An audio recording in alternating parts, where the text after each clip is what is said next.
Hi friends, we have come up with a new portfolio review request, and this time the portfolio has been sent to us by Mr. Majid Pathan. So Mr. Majid Pathan sir is 51 years of age as of now. He wants to remain invested for 9 more years. He is currently investing in SBI PSU fund, that is 10,000 what I can see. Then there is one more fund which is Invesco small cap fund, 10,000 rupees allocation. Then there is a Edelweiss mid cap fund, 15,000. Edelweiss business cycle fund, that is again 15,000. And then there is a Canara Robaco blue chip fund. I think it's a blue chip fund. It's not a large cap fund. So that is again 10,000 fund. Currently he is 1 years of age. So he is generating his retirement corpus. So what we can see, there is one mid cap fund, one small cap which is Invesco, one large cap fund, and then there are two thematics funds. So 60,000 per month SIP he has been doing, and investment horizon is 9 years. So what we can say, there are two thematic funds which we can see straight away. So now this is somewhat the location in different market caps. So you can see the large cap, mid cap, small cap, and OTH stands for the others, which is basically the debt and cash and maybe the cash related instruments.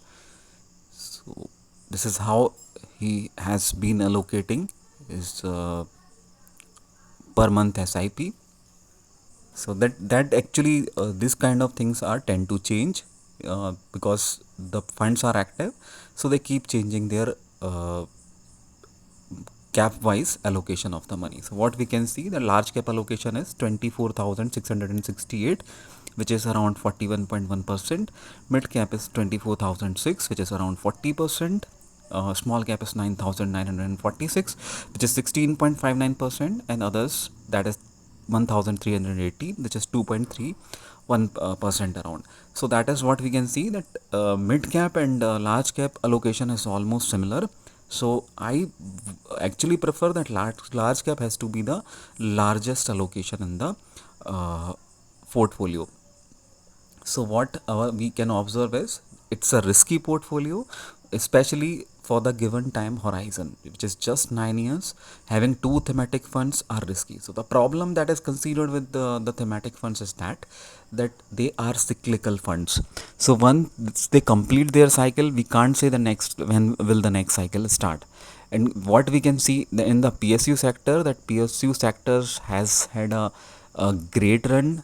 They have had a dream run for a while, but now they look quite overvalued also. Okay, initially after 2 or 3 years back, they were not justifying the P ratio, but now they look quite overvalued. So the allocation is towards more of the PSU sectors. So PSU railways, PSU banks, PSU oil, PSU metal. So many PSUs are have had a great run, but we can't be assured that the this run will go for next 9 years. So probably the problem with the thematic funds is that you can enter easily in them, but you don't know that when to exit, because when the cycle is complete, so that you should exit at that point of time where you get the best results, you get the best returns. So that is the problem with the these kind of funds. Then there is no flexi cap funds. So what I suggest personally, that if you have a horizon which is anywhere less than 10 years, you should have one flexi cap in your portfolio, because the fact flexi cap funds provide a great flexibility across the market caps, and at the same time they are very much effective if your investment horizon is not more than 10 years. So that is why one flexi cap has to be there.